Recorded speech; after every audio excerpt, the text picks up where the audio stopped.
I'm so excited to introduce our Ecoflix audience to someone who's not only unique, but who challenges conventional wisdom and uses critical thinking at every turn.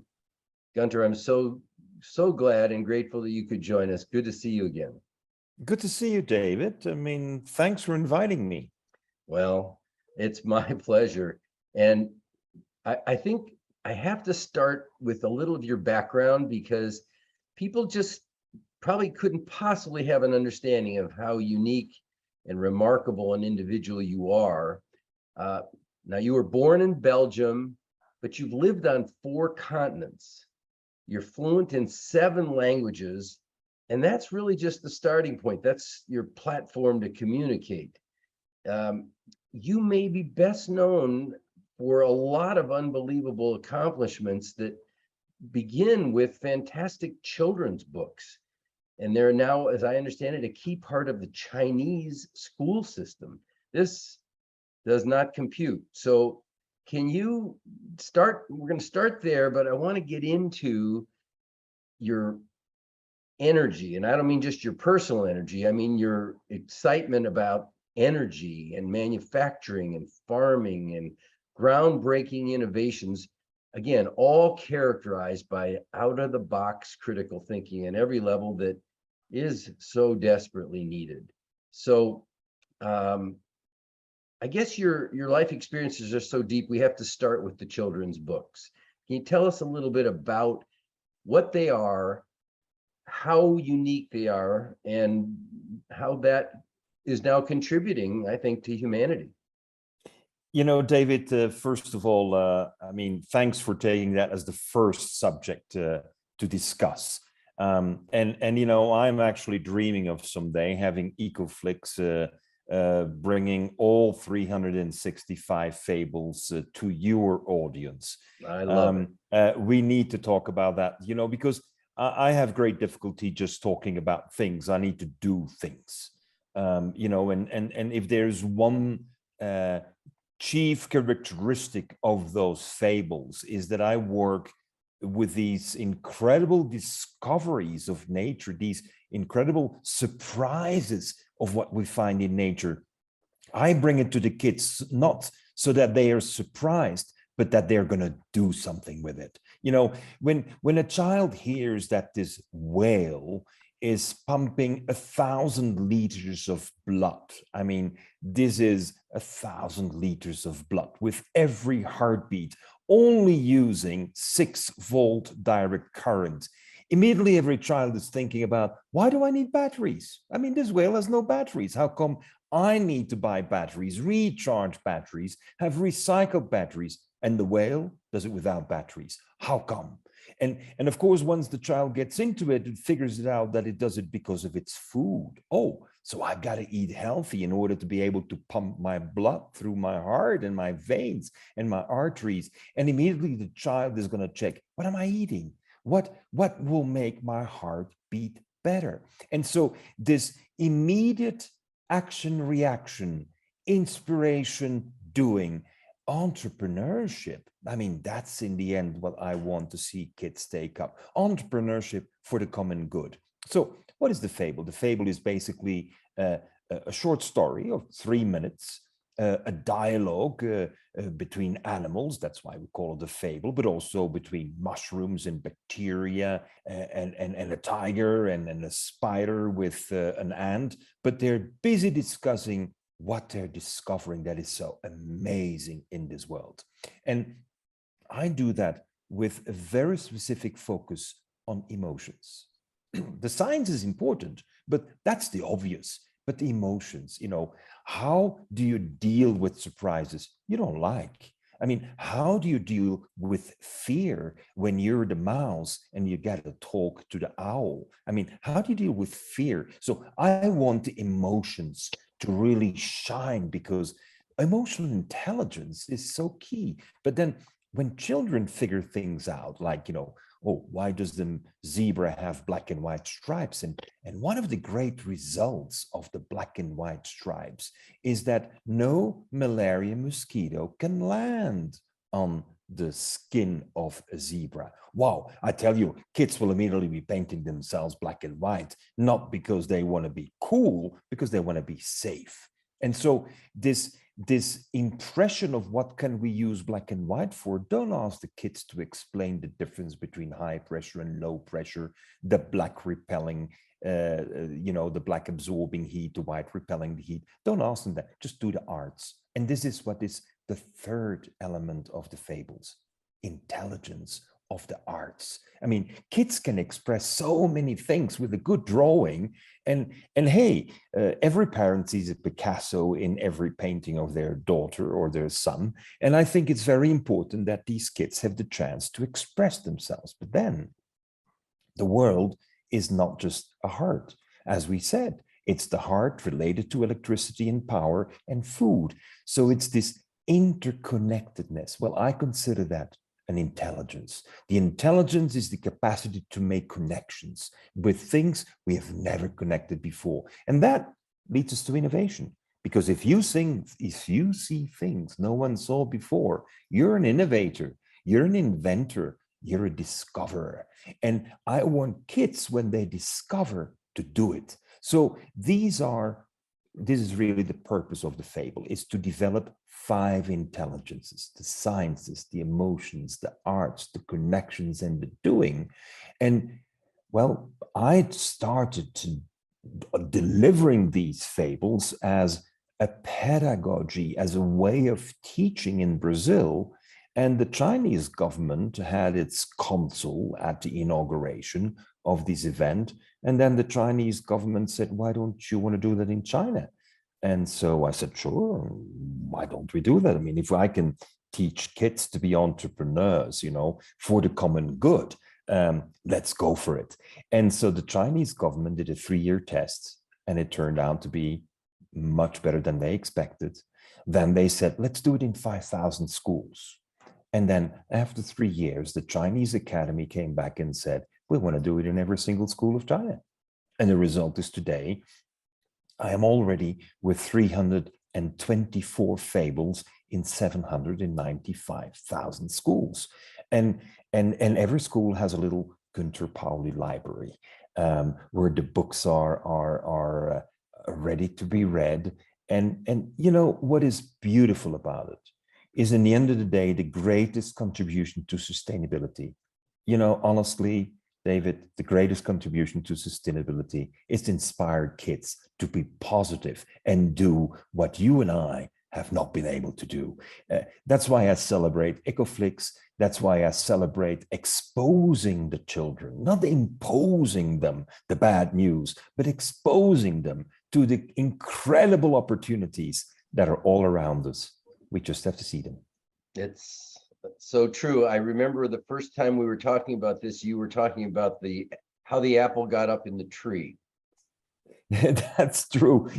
Isn't it amazing that you ask anyone the question, how does the apple come down from the tree? And everyone knows, oh, the law of gravity. We all feel so intelligent. But then when I ask them, could you please give me the 7 laws of physics that permit an apple to get up in the tree against the law of gravity? And I tell you, kids love that question.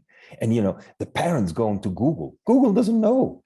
Isn't that fantastic? There's no Wikipedia explaining us how it works. Now, this is where we get kids excited, when they know the parents have no clue. Although, let's be honest, David, it's quite obvious the apple, before it comes down, must go up.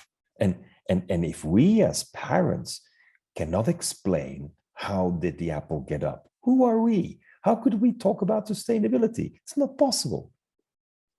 See, this is the kind of thing that makes my brain itch every time we talk. It's so great.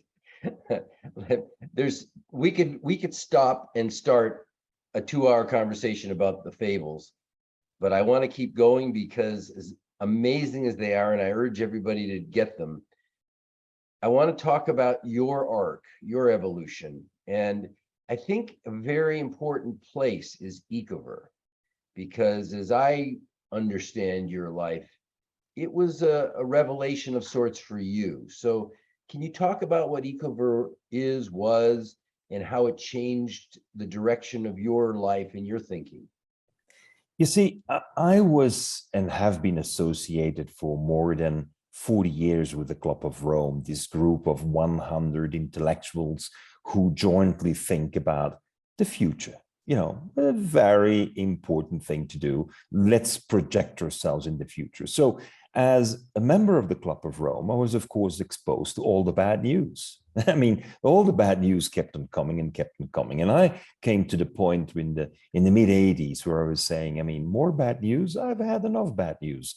And if the good news isn't coming, let me create the good news. So first of all, I became the publisher of books because I wanted the good news to get out. And I tell you, David, I mean, this desktop publishing system of Apple just wiped me out. I was fortunate enough to know Steve Wozniak, and I was fortunate enough to make this deal with Apple that I would be promoting desktop publishing. And it was a success because we were able to do instant books. You know, it's a little bit like instant coffee. It's not the real espresso, but you know, if you're in need of a caffeine shot, an instant one will do it as well. So the instant books, then I was reading all those books and got all this great input.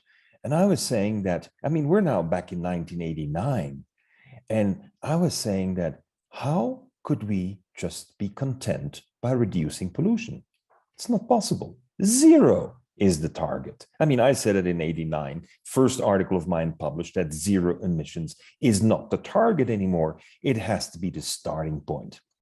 And of course, the immediate reaction was business will never be able to compete. And I said, who said so?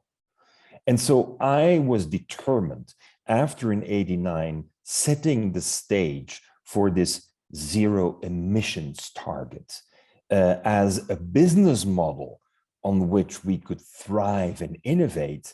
Well, then an opportunity came by to actually buy a company that was on the brink of bankruptcy, and it was making detergents, biodegradable detergents. So I looked at the product and said, you can't have a biodegradable product if you're not in a biodegradable factory. I mean, look at how we're building factories. They're a sham. They're a disaster. They're never insulated for energy waste. No one is treating their own waste. They're just shipped off to some central water treatment plant. And I said, let me build, as the first act of the CEO and the chairman of this new company, let me create the zero emissions factory. And we did. The plans were there. A lot of ideas were floating around. But, you know, it's always the same. Who does it? I mean, people talk, but who does? And so we decided to get going. And in actually exactly 40 years ago, exactly 30 years ago, in September 1992, we inaugurated the first zero emissions factory in history. In modern history, because, you know, before everything was zero emissions, I mean, it's only recently we started to be so polluting. So the beauty was, David, that I was not only able to say, this is the standard, and I was able to say, and I'm an entrepreneur and I'm applying that standard. And I'm taking market share from Procter & Gamble. I'm taking market share from Unilever. I'm taking market share from Henkel. You know, in the Netherlands, in Amsterdam, the backyard of Unilever, I was taking 10% of the market. 10. You know, these poor guys, they had no clue what was happening to them because I came off the radar and I was not doing advertising. And my position was very simple. My advertising, it's my factory. Come and have a look at it. And we had buses arriving at the factory. We had CNN primetime news. You remember Peter Jennings? Oh, yeah. Well, Peter Jennings and ABC News made a special on it. I mean, you can imagine the impact it had. Everyone wanted to have that product. So this product, thanks to a great team, became an incredible success. And till today is one of the better known global green brands. Actually, the color looks like Ecoflix, you know, it's eco in green like yours, and flix for us is vert, is green in French. So, you know, David, it was a success. And I was catapulted to the forefront as a guru on how to do this. But I had to come to terms with reality. And that is really the life experience. I had to come to terms with reality because I became one of the largest buyers of palm oil from Indonesia. So I was invited by Indonesian government, visited Kalimantan, and there I saw firsthand the huge destruction that I was promoting. I didn't know, but the reality was it is happening before my eyes. So I realized that I was cleaning up the rivers in Europe. I was eliminating the pollution from the air, but I was destroying the rainforest in Indonesia. So there was no way I was going to continue doing business as if nothing was happening. And I had my friends, even friends in Greenpeace, telling me, Gunter, you're a perfectionist. You shouldn't be making it so hard on yourself. Just reduce your impact. And over time, you'll be fine. And I said, how can I explain to my children that because I was making money, I should now just pollute less? That means destroy less rainforest. I mean, if there's a little bit of ethics left in business, then there's no way you're going to tolerate it. So I had to get out. I took 6 months, David, 6 months. I separated from my wife. I went to live in a monastery. I needed to think through. I talked to deep friends like Fritjof Capra. I came to Berkeley. I talked to my friends at SVN, Social Venture Network. I talked to a lot of people who shared my concerns, but everyone was at a loss. How can you be so perfect? And I took a step back. And after learning to know my friend Janine Benius, who coined the term biomimicry, I said, but the great master is all around us. It's nature. So while I was formulating my renaissance, my rebirth, I got this invitation from the United Nations. They had agreed to give the COP3 meeting to Japan. And that is the COP meeting where the Kyoto Protocol was going to be agreed. So I was at COP1, COP2, and COP3. But I was given the responsibility to prepare with a think tank the business models that would secure a dramatic reduction of carbon emissions, and all at the same time be competitive. And they said, if we would have invited an academic, a pure academic, we would have had 1,000 applications. But we were looking for someone who is committed in the business community to do this. And so there was only one candidate, and they said, the Japanese government and the United Nations has agreed. So my chance to correct my errors and to create a completely new platform for business where you don't expect anymore from yourself to tolerate a little bit of bad, some side effects you don't control. No, it was either going to be all inclusive or nothing. And that opportunity for the first time in my life to have, in the end, more than 3,000 scientists contributing to solid science, and then with solid business strategy, put forward the business of the future.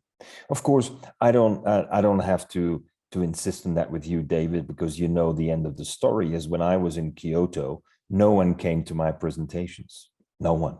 I mean, I had 4 people in the room, including myself, and the other poor 3 were definitely in the wrong room because everything was about cap and trade. Let's limit the amount of emissions and let's trade the excesses at a cost. And the market will determine. And I said, no. If you don't change the business model, you're going to reconfirm that doing less bad is by all of you considered good. That's exactly the trap I went into. So we must all do more good. And so I was considered irrelevant at the meeting after 3 years of work. So that was my second crash in 3 years' time. The first was the Ecoflix one, and the second one, and then but this is like saying a person on a trampoline is crashing when they bounce off the mat. You weren't crashing, you were evolving, and it's a remarkable. It tells so much about who you are that you won't accept compromise where it's not necessary. Sure, there have been many times in history where we didn't have the knowledge to know we could do better or how to do better. But you were stuck with your own wisdom because you knew you could do better. And so you insisted on it. Not many people do that. That's one of the reasons why you're so remarkable. But I think the story, your evolution, your arc continues in so many directions. It's almost impossible to capture you in any one discussion, but I want to try to bounce around. So if I may, I want to change topic slightly, unless you're in the middle of a hot topic, you want to keep going. You're my master, David, and No, my that's not host. So true. please, But I that's want to true. just, I want people to see sort of all the rays of the sun that are coming out of you. You ran into a problem in Africa with somebody who wanted to grow tomatoes and they didn't have enough water. Now, most people would say, gee, maybe you should grow something else. That isn't how you think. Tell everybody what your idea was and how it solved that problem.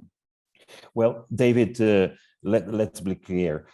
If I can articulate many of these projects, is because I have had so many masters and grandmasters who took the time to explain to me a simple MBA from a business school who doesn't understand science and technology and certainly has no clue about engineering. But you know, that is where the fables comes in. I'm like a little child. I mean, I'm asking them, could you please explain me how it works? And I had this scientist, an Englishman, who came to me and said, well, you know, it's amazing that people always want to pump water out of the ground, whereas there is so much water in the air. I said, yeah, that's right. He said, well, actually, there's more fresh water in the air than there is in rivers and lakes, but, you know, we somehow don't get it out of the air. And I said, so how do we get it out of the air? So he bounces it back to me and said, how does nature do it? I mean, have you been in the desert? Sure, I've been in the desert. In the desert in the morning, is it warm or cold? No, I mean, hell, it's very cold. Okay. And have you slept one night in the desert? I said, yes, I did. And what happens to you? Well, I said, God damn it, I was wet. I mean, the dew was all over me. He said, okay, don't you get it? I said, what do you mean? And so by having these very hands-on discussions, we came to a very simple conclusion that we need a source of cold water to make, in the end of the day, water flow. Where we need it. We don't need it in big tanks and big rivers and big canals. We need it on the tomatoes. So the solution that was offered was very basic. You are close to the ocean, and Africa, just about all countries have water around them. You are close to the ocean. You go 20, 30 meters deep. The water temperature drops to probably 10, 12 degrees Celsius. You pump that water through small pipes through the ground, and what do you get? Condensation. You're a dew machine. And so that applied to tomatoes went from needing 600 liters of water for 1 kilogram of tomatoes to producing 3 liters of fresh drinking water per kilo of tomatoes. Now, you know, David, there's something with me. When I hear that, I can't sit still. I mean, hey, guys, I mean, this is not the moment to do like this. This is the moment to say, come on, you guys, let's get going. And so, fortunately, it immediately picked on with a few people. So today in Australia, there is a wonderful, commercially very successful project called Sundrop Farms. And Sundrop Farms is taking cold seawater, pumps it through the ground, puts the seawater back into the sea, and has a condensation of dew all the time. It's the biggest organic farm in the world of tomatoes. It's now supplying nearly 5% of the Australian market. But And I think you're going over most people's heads. You certainly go over mine all the time. The reason that the tomatoes are able to enjoy the condensation is because you came up with the idea of when you get to the tomatoes, you perforate the top of the pipe. So for the first time, the condensation can escape the pipe. The tomatoes get water, the salt remains in the flow that goes back to the ocean, and you have this continuing recirculating condensation pump, which I've never heard of before, and I'm sure you hadn't either. You invented it. And that's the kind of out of the box stuff I'm talking about. David, I did not invent, I Well, you didn't discovered invent it. condensation, I, but you applied it. And it is discovery. You see, I have come to the conclusion that so many of the things we have around us have been around us for so long, but we never saw it. It's a discovery. And condensation, of course, brings water everywhere where we need it, even when there is no water, because it gets it out of the air. Now, the key to success is to turn it into a viable business model. And this is where I very often miss with so many of the great intention and such great motivation of people who want to change the world. But we got to be very concrete and realistic. If it doesn't turn into a business model that can outcompete what is there, you're not going to succeed. well, you're talking about the difference between philanthropy and impact investing. Even beyond impact investing, David, I think the word impact investing is just about as misused as the word green economy or sustainability. We need legacy investors. When you get something new, you have to have people who are going to hang in there for the long haul. Because if you can grow tomatoes and produce paper, what is the real economic benefit? Let me just ask you very straight off the cuff. If you have a piece of land and nothing grows and there is no water, how much are you willing to pay for an acre? Depends on what you can do with the land. Exactly. So if I'm now saying the same land that everyone thinks has no water and nothing grows is a piece of land that has water and it grows competitively tomatoes, what's the value of the land?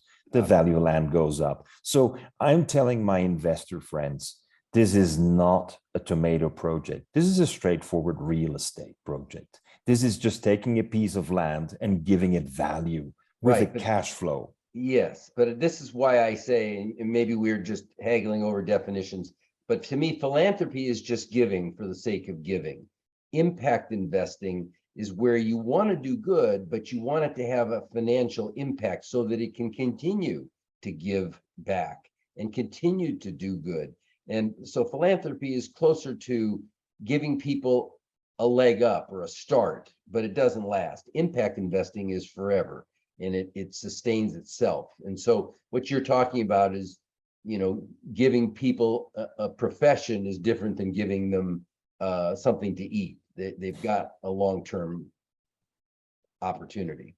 David, and it's more than just being able to invest and have returns. You have to gain market share. We are not in the business of competing. I'm always telling my fellow entrepreneurs, we're in the business of outcompeting. I mean, competing, you're suffering. Outcompeting, you make the others suffer because the transition is urgent, David. We can't waste time. Right, but you're talking about two different things, I think. If you're in a business and all you're trying to do is make a living, then it's sufficient to compete.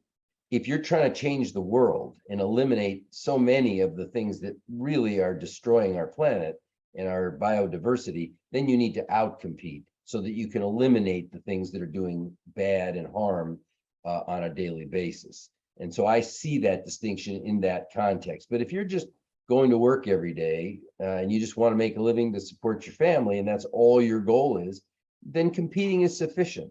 But if you want to make a difference in the world, and I can't imagine you living without having that as your target, because that is who you are, then I'm sure outcompeting is the floor for you, certainly not the ceiling. But let me go on to another one. Rock paper. Yes. Nobody knows what that is until you told them what it is. Can you tell us about your discovery there? Well, you see, if we look at the challenges the world is facing, the earth is facing, societies and communities are facing, then water pops up as one of the key issues. And you already heard it with tomatoes. It's a water issue that somehow we translate into a real estate opportunity. It's investing in land and investing in food production, but by eliminating the water as a problem and securing it the water becomes part of the solution. And the same happened with paper. I mean, people were saying we're not going to use paper anymore. Yes, that was until we started ordering things from home and everything gets wrapped up in a cardboard box. We have an explosion of the consumption of paper, and very few people realize that many of these mills in Asia and Latin America will be using 6,000 liters of water for 1 ton of paper. I mean, this is amazing. So the question is, am I going to have a shower? Am I going to be able to do agriculture, or am I going to have paper? Because many communities just don't have the water.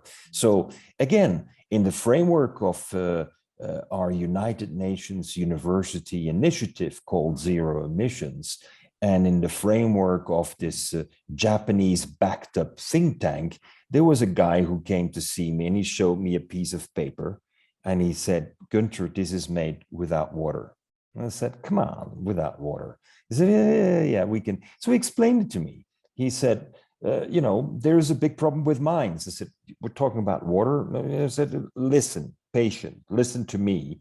And so he explained that mines have a lot of dust in the air. I mean, it's one of the big problems of asthma, respiratory diseases, because when you're crushing rocks, you're releasing a lot of dust into the air. And he said, we catch that dust and we blend it with a polymer. I said, "Oh, you're meaning plastics?" He said, "Yes, but this is the good use of plastics, because we can use a high density polyethylene, we warm it up, and we just saturate it with the dust. And in the end, you will have 80% dust and 20% polymer." And he said, "We can recycle it forever."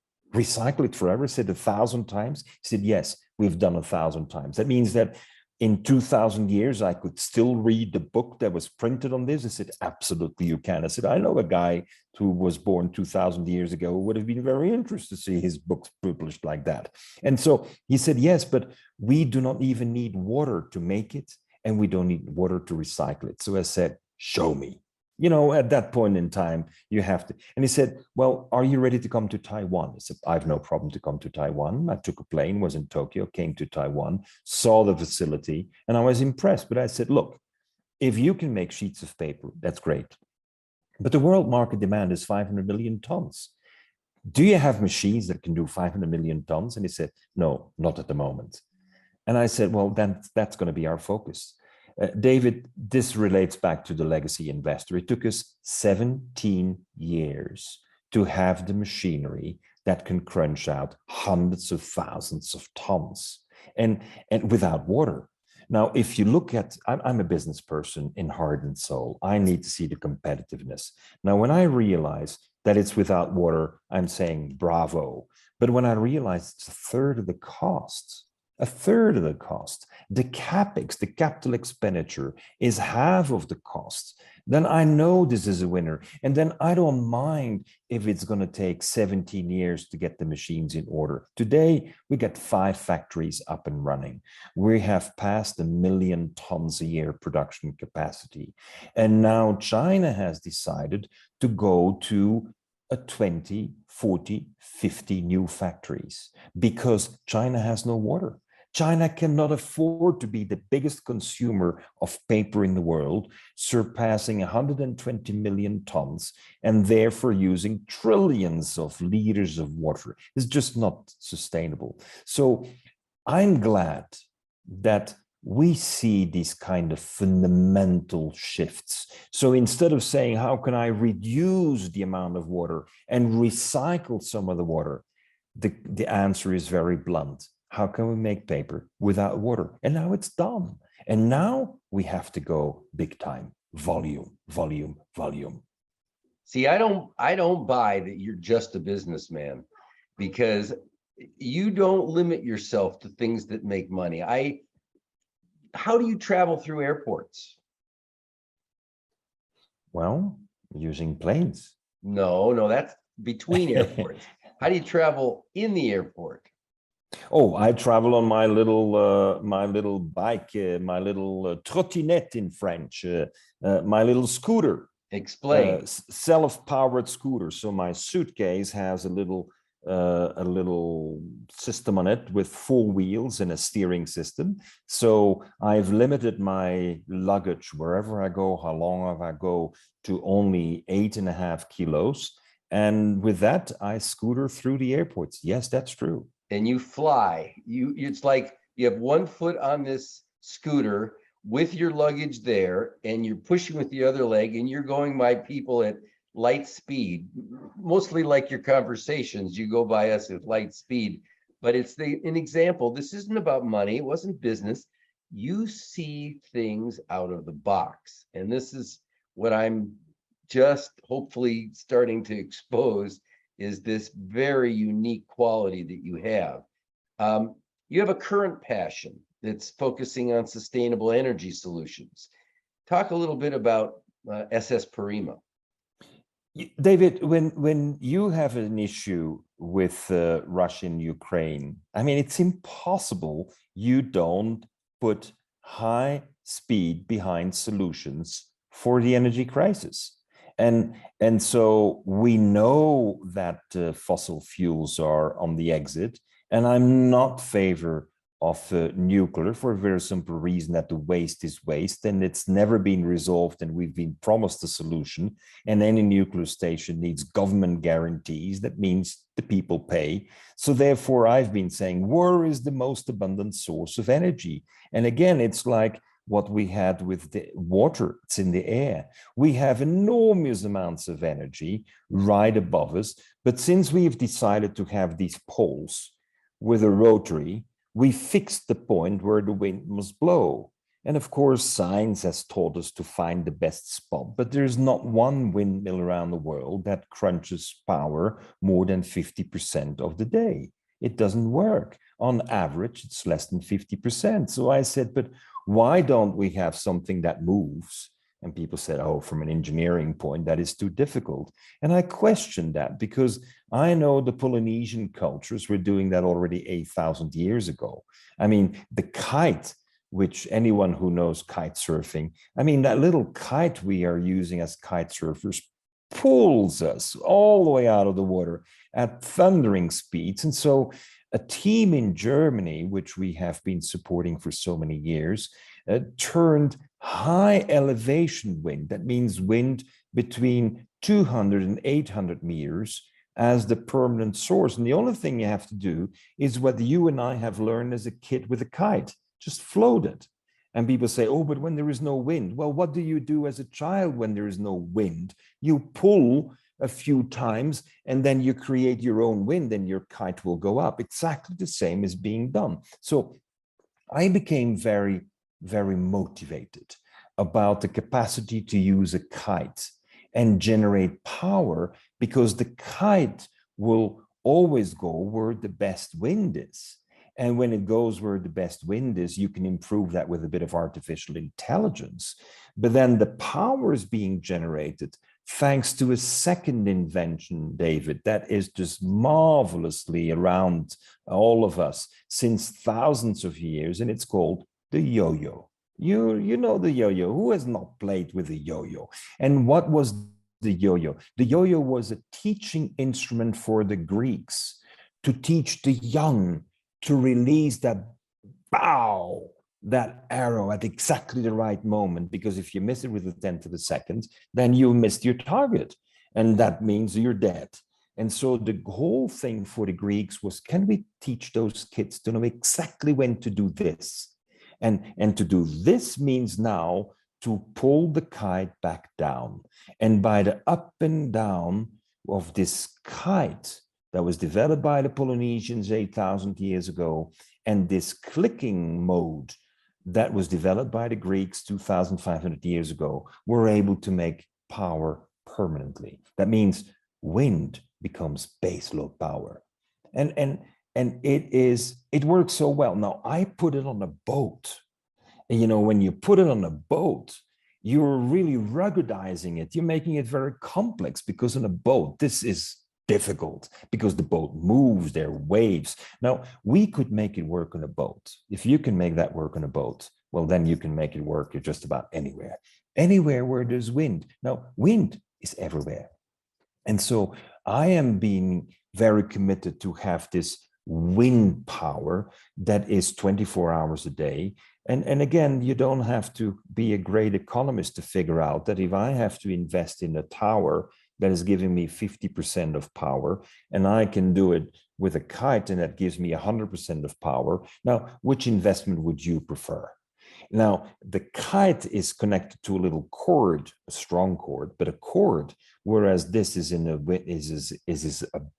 a tower of concrete and cement, 2,500 tons total versus 100 tons total. So we're cutting the material use. We're doing 100% more, double the amount of energy. And that's the kind of solutions that I want to see in practice.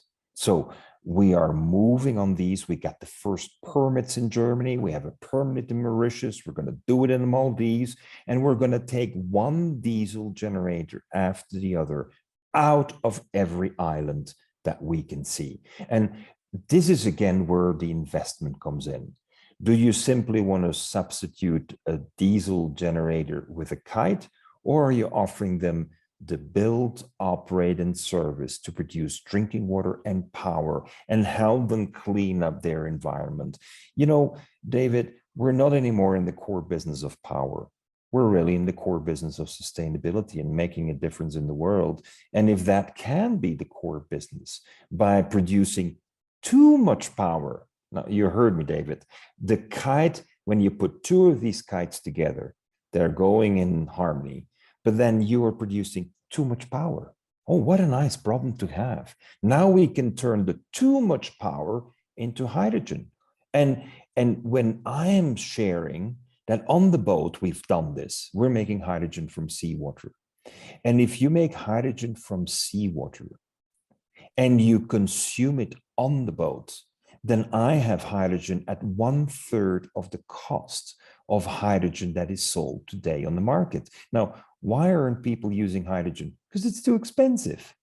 It's too expensive to compress it, to transport it, and all the safety and security around it. But if you're able to produce hydrogen from seawater with your excess power from your windmills, which are your kites that operate with a yo-yo, and then you look at the excess power and you turn it into hydrogen, and when you're using the hydrogen, you're having your drinking water. You know, David, you tell this story to a child and they say, why do you need a permit? I mean, why do you need a permit? What's the problem with the birds? And he said, there's no problem with the birds because there's a little eye on the box, on the robot hanging in underneath. And when a bird is coming by, the kite just goes out of the way. Simple. This is what technology can do today. You know, still a child does not understand why it took us 3 years in Germany to have a first permit, why it took us 1 year in Mauritius to have a permit. And you know, we believe that within a few years, the world will celebrate kites as the invention of the Polynesians, and they will celebrate the Greeks as the inventors of the yo-yo. And we have to bring this, David, into the language of a child. Anything that everyone understands, but roll it out. Now, what's my problem? I can't get manufacturing to crank up. Everyone tells me there are problems with supply chain. And I'm saying, what problem with supply chain? If you have a problem of supply chain, we need decision makers who get it out of the way.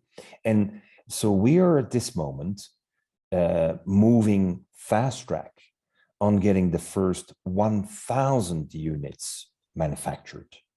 And you know, you need to have the culture of industrialization.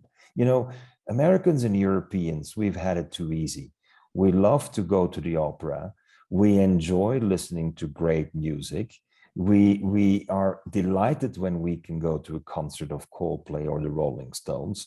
And for the rest, we're just managing our fortunes, you know, because even when many people don't have the resources, we don't seem to have the drive to produce, industrialize, bring volume. And that is the big challenge I see today. How can we go from these great ideas to really industrialization, reindustrialization of the economy that will only be sustainable? Well, I totally get it. And you stopped a little short of finishing SS Parima because it doesn't run just on kite power. And you're converting the hydrogen also with solar power. So can you walk Correct. through that bigger picture? Well, MS Parima is a wonderful initiative of a Swiss pioneer, Raphael Donjon, who wanted to go around the world with a solar boat, and he did. 2010, 2012, he was the first one in history to go around the world with solar only. Then another innovator came in and started saying we got to add the kite because it took 2 years. That's a bit too slow. We need to go a bit faster. And so with the kite that can pull up to 9 knots by just having the kite and the additional power to be converted from solar and from the kite into the hydrogen gives us this incredible platform of being able to go around the world, now already 4 times equivalent, 95,000 nautical miles. And, David, as we come to a close for 2 reasons: 1, time, and 2, my battery. I see I only have 6% battery left on this system. Good. But when we are looking at this together, you and I realize that what we need is a new generation of talent. Talent is people who know the technologies, but with a lot of enthusiasm. And, I don't have, You're not short on either of those. but we have quite a few people with great talent, but we need a generation, David, of young people with talent. I agree. But before we finish, we haven't even really gotten to the meat of your story, but you've been called the Steve Jobs of sustainable development. Hopefully people are starting to get a feeling for why that is. And your latest book, The Blue Economy, 10 years, 100 innovations, 10 million jobs. Quite a title. And if I understand it correctly, at its core, your blue economy vision is to use readily available resources to respond to imminent local needs. And this has led you to focus on the abundant resources of the world's oceans. And of course, they're hopelessly underprotected. And as you're pointing out, they're underused in important and sustainable ways. If with the remaining time you have left, please share with us your thinking in that regard. David, when we prepared for this talk, we said we may run out of time. And now I have to confess to you, we run out of time and run out of battery. But the most important is exactly as you summarized it. I can't summarize it better than you did. We use what we have. I mean, there is wind above us at 200 meters. Use that wind. Don't look for anything else. We have dust in the air.